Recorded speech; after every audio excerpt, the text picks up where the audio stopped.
So hello everyone, आप सभी का स्वागत है आपके यूट्यूब चैनल अमर पीएचडी में। सो आज एक ऐसा टॉपिक स्टार्ट करने जा रहे हैं, ठीक है, जिसमें कि बहुत सारे स्टूडेंट का हाथ अच्छा नहीं है। ठीक है, हाथ अच्छा नहीं है बोलने का मतलब क्या हुआ कि बहुत सारे स्टूडेंट इससे दूर भागते हैं ये चैप्टर से। क्यों? क्योंकि उन्हें ना तो समझ में आता है कैसे बनाना है, ना ही क्वेश्चन समझ में आता है। ठीक है, एक समय ऐसा था कि जब मैं पढ़ता था उस टाइम मुझे भी यही प्रॉब्लम होता था, लेकिन धीरे धीरे वो बोला जाता है ना, प्रैक्टिस प्रैक्टिस करने से कोई भी चीज आप उसको अच्छे से सॉल्व कर पाते हो, उसमें अच्छा हाथ बैठा पाते हो, उसको कोई भी क्वेश्चन रहता है आप इजीली समझ पाते हो। ठीक है, और क्वेश्चन की क्या डिमांड है वो आप समझ पाते हो। तो इस टॉपिक में, इस चैप्टर में यही चीज है कि क्वेश्चन की क्या डिमांड है, क्वेश्चन क्या पूछना चाहता है, वो आपको समझना बहुत ज्यादा बेहतर होगा। क्योंकि आप जब तक इस चैप्टर में आप क्वेश्चन नहीं समझोगे, आपको क्या मैंने सॉल्व करना है या फिर क्या कैसे इसका आंसर लिखना है, वो आपको नहीं समझ में आएगा। ठीक है, तो लेट्स स्टार्ट द टॉपिक।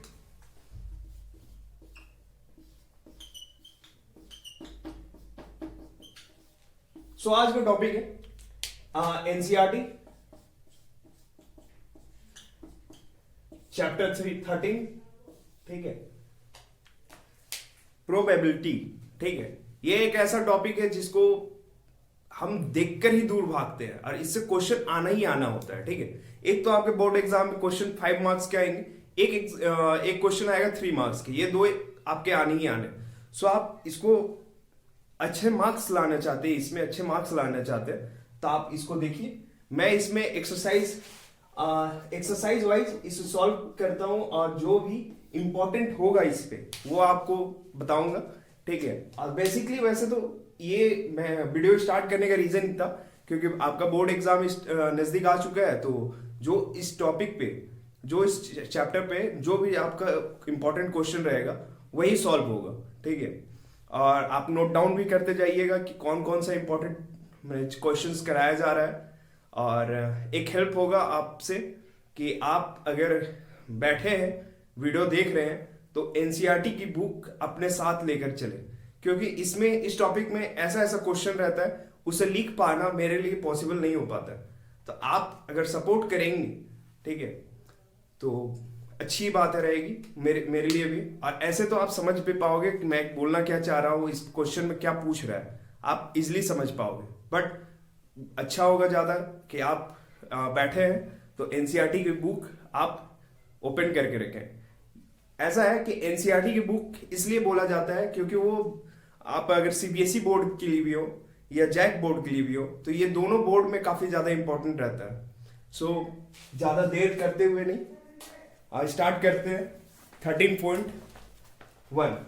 सो इससे पहले एक वीडियो मैंने डाला हुआ है, आप प्लेलिस्ट में जाकर चेक कर सकते हैं कि जो बेसिक क्वेश्चन है, ठीक है, एक्सरसाइज 13.1 का 1 to 5 नंबर्स, ठीक है, वो बेसिक क्वेश्चन है, वो मैंने आपको सॉल्व कर रखा है, उसको आप लोग देखिएगा।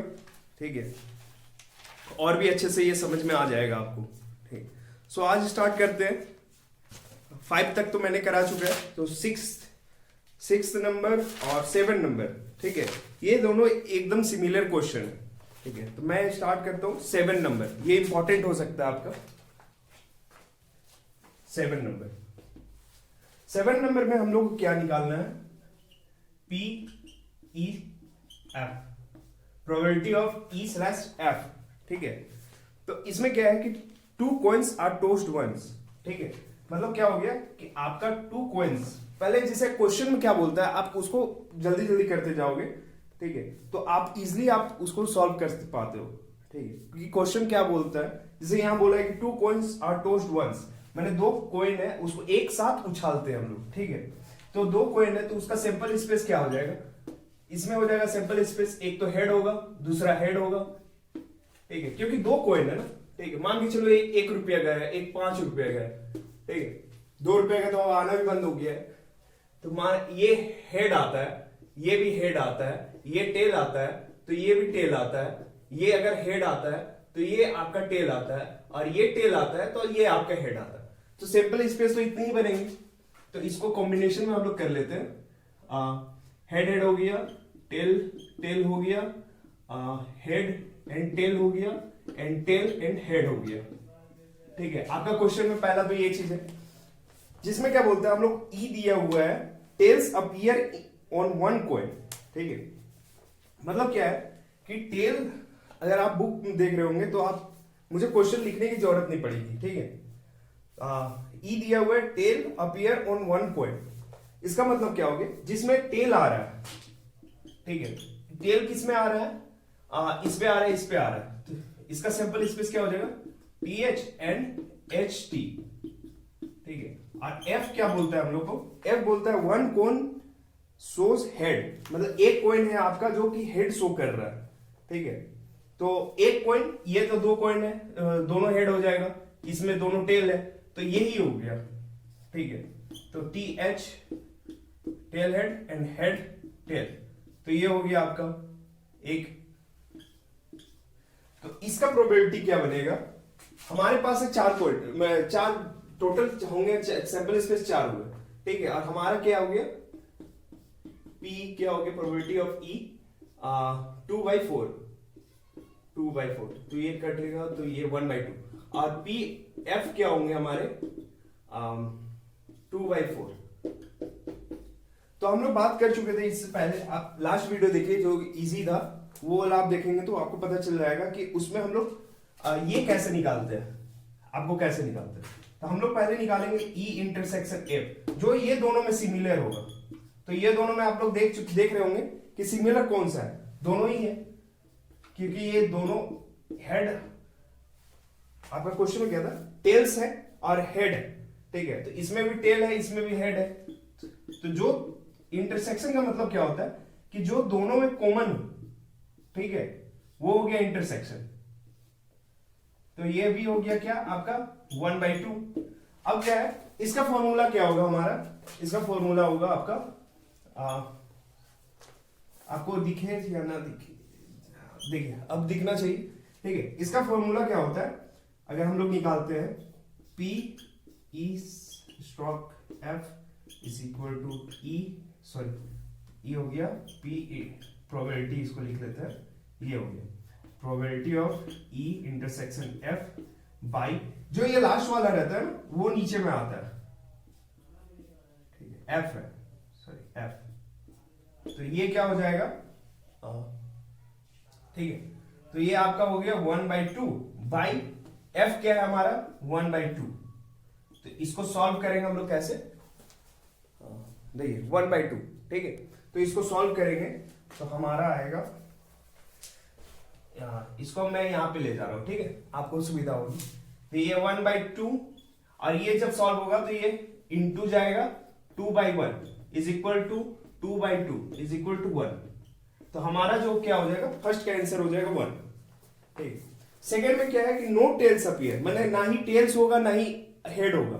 ठीक है, और नो हेड अपीयर मतलब क्या है, ये फर्स्ट का है, आप लोग नोट डाउन कर लीजिए, उम्मीद करता हूं समझ में आ गया होगा।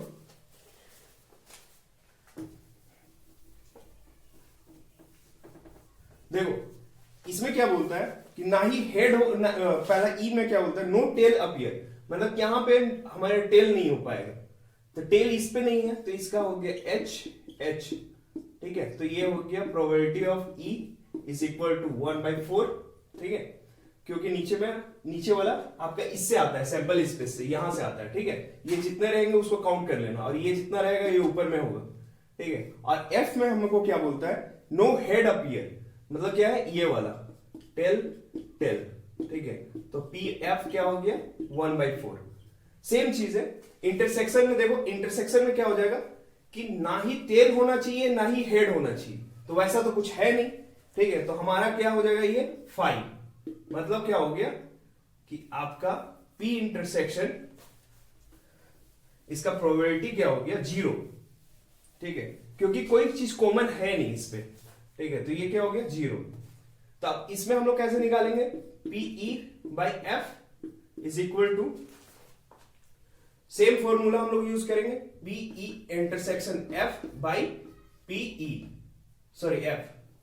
ठीक है, PF is equal to 0/1/4 is equal to 0 into 4/1 is equal to 0।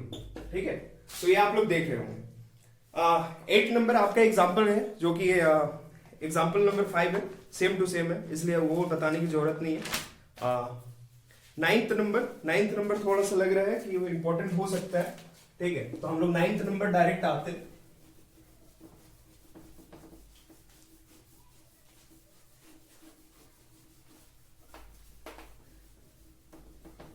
So 9th number में क्या बोलता है कि father mother and son lines of at random in family, मतलब फैमिली में कितने हो गए कि फादर है, मदर है, सन, 3 लोग हैं, तो इनका सैंपल स्पेस क्या बनेगा? सैंपल स्पेस बनेगा मदर फादर सन, एक ये हो गया,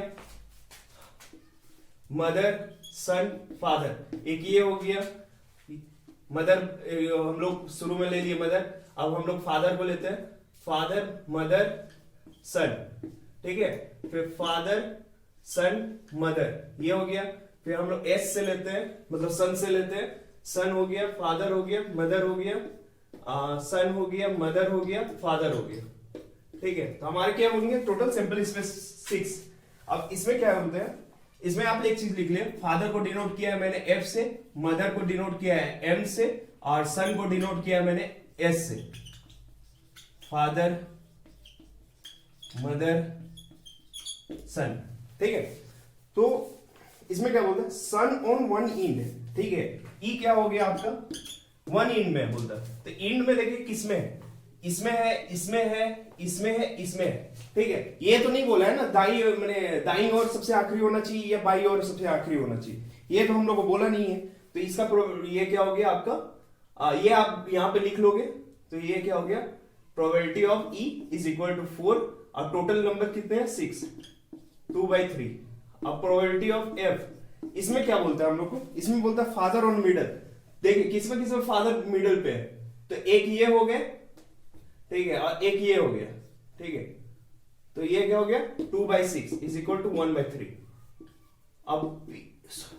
अब इंटरसेक्शन, ठीक है, दोनों में कौन सा कॉमन चीज हो सकता है, ई इंटरसेक्शन एफ, दोनों में कौन सा कॉमन हो सकता है, तो दोनों में देखिए आप देखेंगे ये वाला, ठीक है, जिसमें इंड में भी एस है, सन है, और ये वाला इसमें इंड में भी मैंने सन है, भले इस तरफ है, और ये बाई और ये दाई और है, उससे मतलब नहीं है। तो ये क्या हो गया 2/6, तो इसका प्रोबेबिलिटी ये हो गया 1/3। ठीक है, अब क्या हो गया, सेम चीज है, PE/F is equal to PE intersection F by PF। ठीक है, तो ये आपका हो जाएगा 1/3 by 1/3 is equal to 1/3 into 3/1 is equal to 1। ठीक है, तो ये हो गया आपका 9th नंबर। 9th नंबर भी आप इजिली सॉल्व कर सकते हैं, कोई दिक्कत नहीं है आपका। सो अब हम लोग बात करेंगे नंबर 10 के बारे में। नंबर 10 में क्या बोलता है कि वो इंपॉर्टेंट हो सकता है नंबर 10। ठीक, तो नंबर 10 आप लोग देख लीजिए, क्वेश्चन नंबर निकाल कर बैठ जाइए, आपके सामने होना चाहिए कि नंबर 10 क्या बोलता है। बुक में आप लोग देखिए, ए ब्लैक एंड रेड डाइस, मतलब क्या है, इसमें 2 डाइस है, ठीक है, एक ब्लैक है एक रेड है। फाइंड द कंडीशन, इसका ए नंबर में बोलता है find the condition probability of obtaining a sum greater than 9 and given that the black die resulted in a 5। ठीक है, और इसका बी नंबर में find the condition probability of obtaining the sum 8 given that red die resulted in a number less than 5। तो ये important लग रहा है, बी ए इजी है, मैं बी बता दे रहा हूं, आप ए देख लोगे। ठीक है, तो इसमें क्या हो जाएगा, सैंपल स्पेस क्या बनेगा, 2 डाइस है। ठीक है, अगर 2 डाइस रहेगा आपका तो सैंपल स्पेस आपका बनेगा, लिखने की जरूरत नहीं है, 6 × 6 इज इक्वल टू 36। ठीक है, लिखना चाहोगे तो आप लोग लिख सकते हो। ठीक है, 1 1 1 फिर 1 2 1 6 ऐसा जाएगा। ठीक है, इसमें क्या बोलता है सेकंड नंबर में कि sum probability of obtaining this sum 8, मतलब क्या हो गया, मान के चलो ई लेके चल रहे हैं हम, ई लेके चल रहे हैं हम लोग, सम ऑफ नंबर 8। ठीक है, और एफ लेके चल रहे हैं हम लोग, red die resulted in a number less than 5, number on red die is less than 4 है ना। हाँ, तो क्या होगा, सम ऑफ नंबर 8, मतलब कौन कौन सा में आप जोड़ोगे तो सम ऑफ नंबर 8 होगा, ठीक है। तो इसमें क्या होगा आपका ई का सैंपल स्पेस 4 इंटू 4, 4 प्लस 4, एक तो ये हो गया 2 डाई से, तो ठीक है। फिर सेकेंड में क्या हो गया 6 2 3 5 2 6 5 3 एंड 1 2 3 4 5, ठीक है। तो हो गए, और इसमें तो कुछ होगा नहीं जिसमें नंबर आपका 8 होता हो, ठीक है। तो हो गए इसके probability of E is equal to 1 2 3 4 5 5/36,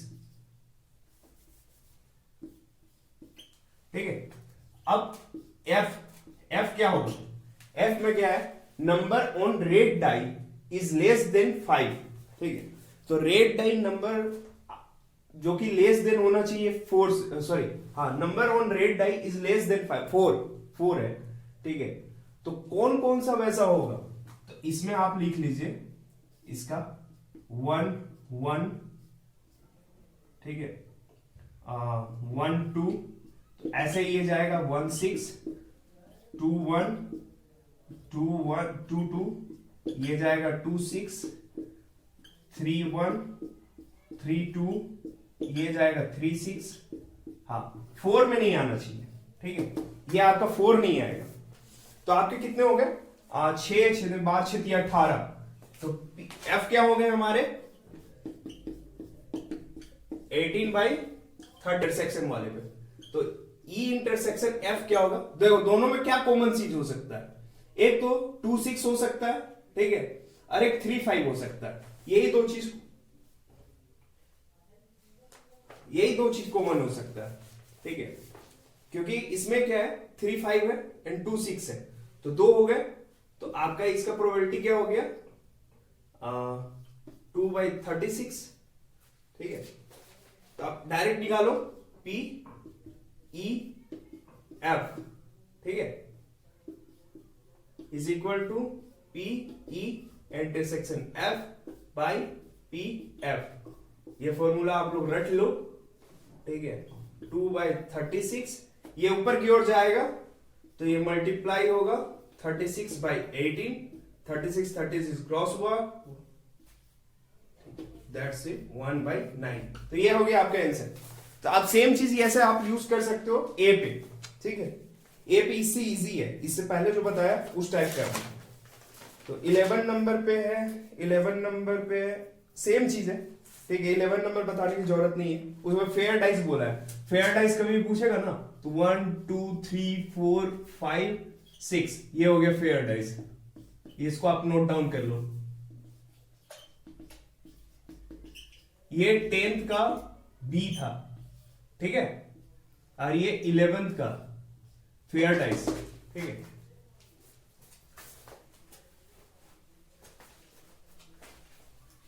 हाँ, ये 10th का, ठीक है। अब बात करते हैं हम लोग 12 में। 12 में क्या बोलता है, assume that each born child is equally likely to be a boy और गर्ल।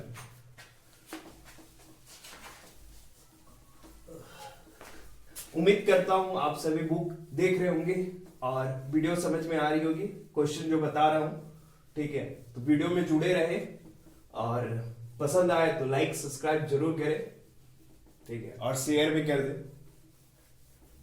इससे मेरा कुछ बेनिफिट हो जाएगा।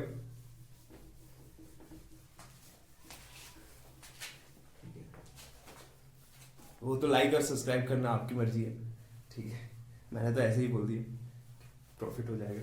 हाँ, तो अब बात करते हैं 12 नंबर में। 12 नंबर इंपॉर्टेंट हो सकता है,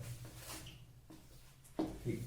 12 नंबर क्या बोलता है, assume that each born child is equally likely to be a boy और ए गर्ल, ठीक है, मतलब या तो बॉय भी हो सकता है या तो गर्ल भी हो सकता है। If a family has 2 children, मतलब क्या हो गए, फैमिली में क्या हो गए 2 चिल्ड्रन है, आप लोग देखो वर्ड पकड़ो, फैमिली हैज 2 चिल्ड्रन, ठीक है। फिर what is the condition probability that both are girls, ठीक। तो सबसे पहले तो गर्ल्स है, इसको जी मान लो, ठीक है। गर्ल को हम लोग जी मान लिए, बॉय को हम लोग बी मान लिए। इसमें क्या बोलते हैं, फर्स्ट है the youngest is a girl, ठीक है। इसमें 2 क्वेश्चन है, at least one is girl and the youngest is a girl, ठीक है। तो इसका क्या होगा, 2 चिल्ड्रन है, तो इसका सैंपल स्पेस कैसे बनेगा, पहला वही सिक्का वाला जैसे बताया था, ठीक है, हेड टेल वाला उसी टाइप का। पहला तो गर्ल्स गर्ल्स दोनों हो सकते हैं, गर्ल बॉय हो सकते हैं, बॉय गर्ल भी हो सकता है, ठीक है, और बॉय बॉय भी हो सकता है, क्योंकि क्या हो किसे पता। तो हम लोग इसमें क्या लेके चलेंगे, द यंग, क्वेश्चन में क्या है, the youngest is girl, is a girl. चलो हम लोग इसका लिखते हैं इवेंट्स। पहला चीज है कि हम लोग को बोला गया है इसमें what is the condition probability that both are girls, ठीक है। बोथ आर गर्ल्स, बोथ मतलब चिल्ड्रेन आर गर्ल्स, ठीक है। तो और एफ क्या होगा, एफ होगा कि जो क्वेश्चन में दिया हुआ है, youngest is girl, youngest child is girl,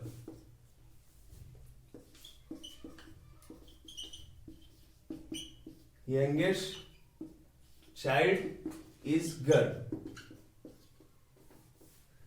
ठीक है। अब देखो बोथ चिल्ड्रेन्स आर गर्ल, कब बोथ चिल्ड्रेन्स होंगे, देखो ये वाले पे बोथ चिल्ड्रेन, ठीक है, इसमें भी है उसमें भी है, ठीक है, दोनों दोनों चिल्ड्रेन गर्ल्स हैं। तो ये हो गया पी का जी जी, इसका सैंपल स्पेस ये हो गया। तो इसका प्रोबेबिलिटी क्या हो जाएगा, आप लोग लिख लो, पीई इज इक्वल टू 1/4, ठीक है। और सेकंड क्या है, both the girls, both the children are girls, मैंने नहीं, हाँ ठीक तो है। सेकंड है, सेकंड क्या है, यंगेस्ट चाइल्ड इज गर्ल, मतलब एक बच्चा जो बड़ा होगा पहले जो होगा, ठीक है, वो लड़की होना चाहिए, ठीक। तो इसमें देखो, इसमें लड़की है, इसमें लड़की है, बाकी में इसमें है तो ये बाद में है, सेकंड वाला चाइल्ड है, सेकंड चाइल्ड है। अगर सेकंड चाइल्ड का पूछता तो हम लोग निकालते हैं, लेकिन फर्स्ट चाइल्ड पूछा हुआ है, ठीक है, यंगेस्ट चाइल्ड। तो यंगेस्ट चाइल्ड में 2 हो गया, तो ये क्या हो गया आपका जी जी और जी बी। तो ये हो गया आपका सैंपल स्पेस 1/2, 2/4 होता इज इक्वल टू 1/2। अब इंटरसेक्शन निकालना है, ई इंटरसेक्शन एफ। ई इंटरसेक्शन एफ क्या हो जाएगा, देखो दोनों में कौन सा कॉमन चीज है, तो जी जी जी जी, ठीक है, मतलब गर्ल्स। तो इसका सैंपल स्पेस क्या हो जाएगा, ये हो गया। अब इसका इंटरसेक्शन का प्रोबेबिलिटी क्या हो जाएगा, 1/4। अब सिंपल बात है, पी क्या होता है, E by F, P oblique F क्या होता है, मैं नहीं लिख रहा हूं, ठीक है, चाहे लिख देता हूं, PE intersection F by P F. तो ये क्या हो जाएगा 1/4 इंटू, नीचे में है तो ये ऊपर की ओर जाएगा, ठीक है, एफ में क्या होगा 2/1, 1/2। तो ये हो गया आपका आंसर। इसको आप लोग देख लो कैसे सॉल्व किया, ये कटा ये कटा, ये 2 हो गया। सेकंड क्वेश्चन बोलता है एटलीस्ट वन इज गर्ल, ठीक है। अब क्या है, एटलीस्ट हम लोग ई तो रहेगा ही, एफ में हम लोग चेंज करेंगे।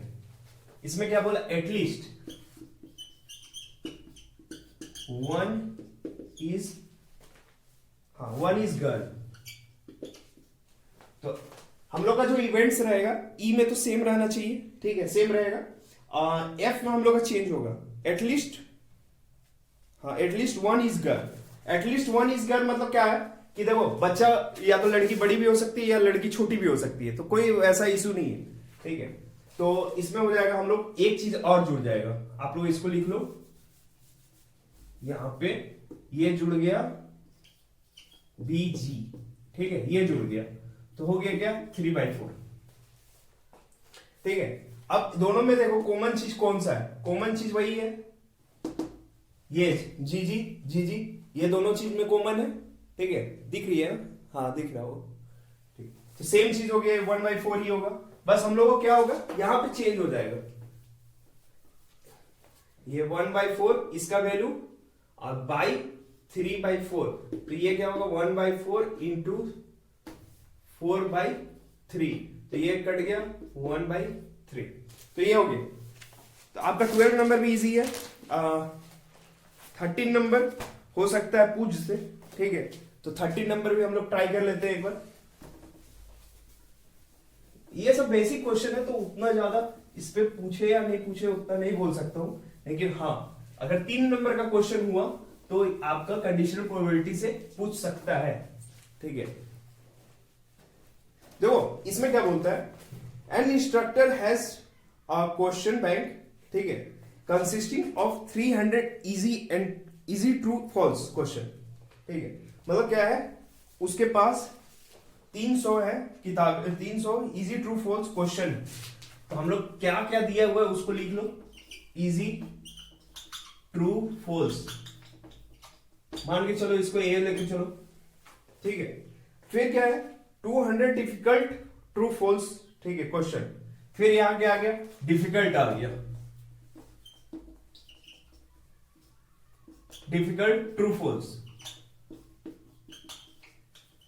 इसको मान के चलो बी। अब क्या बोलता है easy 500 easy multiple choice question, फिर इजी आ गया इजी एमसीक्यू, तो इसको मान के चलो इसको A1 इसको B1 मान के चलते हैं, A2।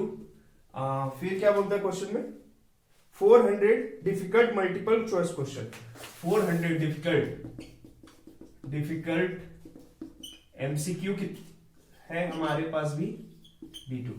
मतलब इतने सारे क्वेश्चन है आपके, ठीक है, उसके क्वेश्चन बैंक में। अब if a question is selected, उसमें भी क्या है एक ही क्वेश्चन सिलेक्ट हो रहा है।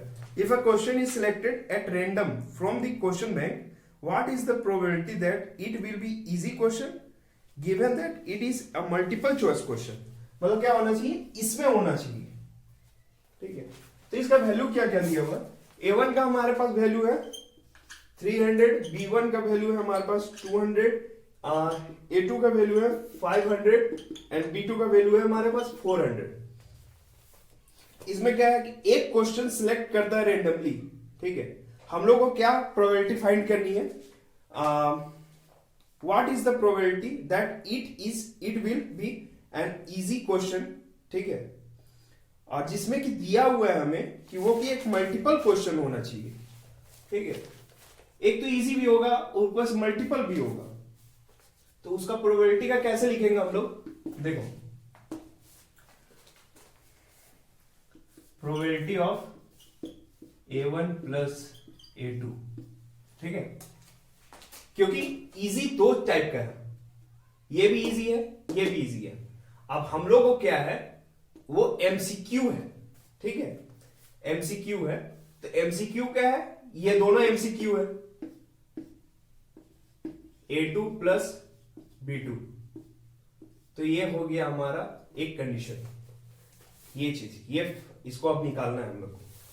ठीक है, क्योंकि देखो क्वेश्चन में क्या है, पहला चीज तो हम लोग का we need to find probability that it will be a easy question. Easy question मतलब देखो इजी क्वेश्चन ये भी है, ये वाला भी है, ये वाला भी है। ठीक है, और उसमें स्पेशली दिया हुआ है कि given that it is a MCQ, तो जो गिवन रहता है उसको हम लोग यहां पे रहते हैं और जो निकालना है हम लोग को वो उस यहां पे लेते हैं। ठीक है, तो ये बेसिक सा चीज है, आप लोग इसको समझ जाओ। अब हम लोग क्या है कि probability of A plus A2 निकालेंगे, PA1 प्लस A2, तो ये क्या हो जाएगा, देखो A1 में क्या है कि हमारा इजी ट्रू फॉल्स है और A2 में क्या है इजी MCQ है। ठीक है, तो हमारा क्या हो गया, इसको डायरेक्ट लिख लो, ये वाला और ये वाला, इसको हो गया 300 प्लस 500 बाई में कैसे होगा, अब क्या लिखोगे बाई में, जो भी तुम्हारे पास टोटल क्वेश्चन है उसको लिखोगे, तो कितना हो जाएगा टोटल क्वेश्चन? 5 6 हो गया आपका 1400। तो ये क्या हो गया? 5 पीरियड 8/14।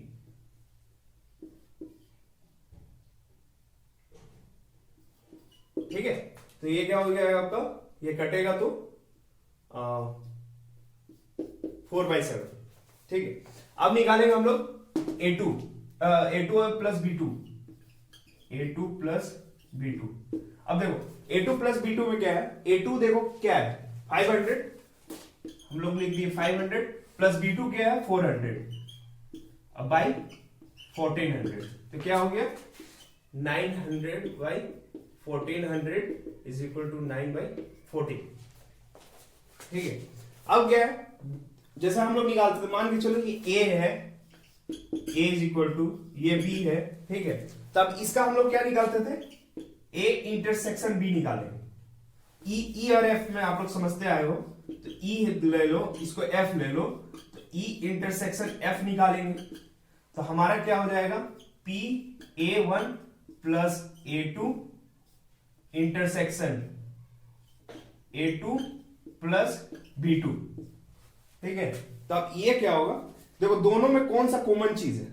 दोनों में एक चीज देखोगे, A2 कॉमन चीज है। देखो यहां 500 है, यहां 500 है, यहां भी 500 है, मतलब यहां A2 है, यहां A2 है। तो जो कॉमन चीज होता है वो ले लो। A2 ले लिया मैंने। ठीक है, अब A2 का वैल्यू क्या है? अब इसको निकालो प्रोबेबिलिटी पे। ठीक है, 500। अब इसमें क्या है? नीचे में 1400, 5/14। तो हमारा ये निकल गया। जब ये निकालोगे ना, तो ये E एक्चुअली इसमें आपको ऐसे समझ में नहीं आएगा। ठीक है, ये निकाला मैंने, A2 हुआ। ठीक है, अब फिर ये तो एक है, इस टाइप का है। अब इसका हम लोग ये देखो, ये हो गया E इंटरसेक्शन F। ठीक है, अब निकालेंगे हम लोग P E इंटरसेक्शन F। मतलब क्या हो गया? PA1 plus A2 intersection A2 plus B2। ठीक है, ये निकाले। तो ये क्या हो जाएगा आपका? देखो यहां पे लिख दे रहा हूं मैंने, PA2 हो जाएगा, प्रोबेबिलिटी ऑफ A2। तो क्या हो गया? 500/1400। ये क्या हो जाएगा? ये हो गया 5/14। ठीक है, 5/14। अब क्या है? हम लोग तो ये सारा चीज निकाल लिए। अब भैया करना क्या है हम लोग को? अब सिंपल सा बात है, हम लोग को जो फाइंड करना था ये वाला, उसमें आप पुट करेंगे। तो ये पुट करेंगे, तो देखो आप लोग इसको पहले लिखोगे, उसके बाद नीचे पे जो हिस्सा है सेकंड वाला पार्ट, ये वाला को लिखोगे। तो हो गया आपका क्या? 500/14 इंटू 14/9। तो ये क्या हो जाएगा? 5/9। तो आपका जो रिक्वायर्ड प्रोबेबिलिटी होगा ये होगा।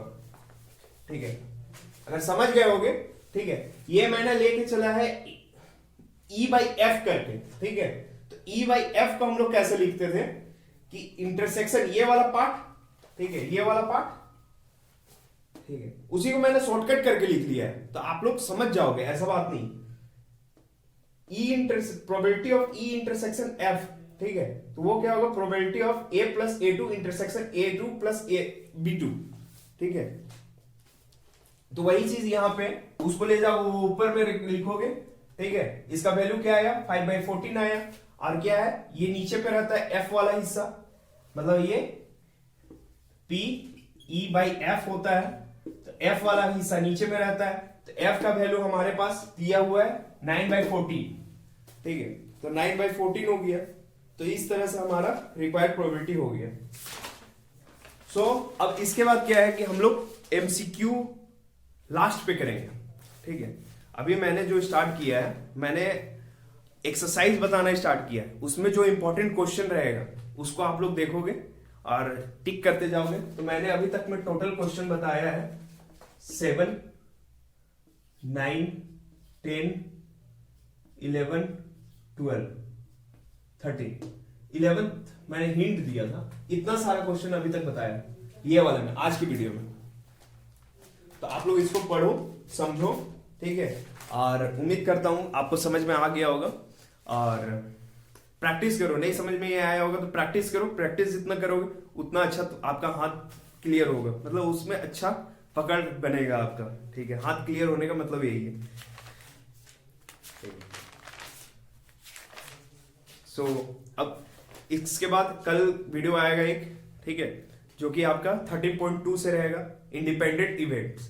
तो आप बेसिकली इसको पढ़ लिए, इसको समझ लिए, तो आप अगला जो वीडियो आएगा उसके लिए आप तैयार रहिए। पहले से एक बार पढ़ लीजिए तो और अच्छे से समझ में आएगा, ठीक है। और ऑल द बेस्ट। प्रोबेबिलिटी अब क्या होगा, अब आसान होगा, ठीक है। So thank you.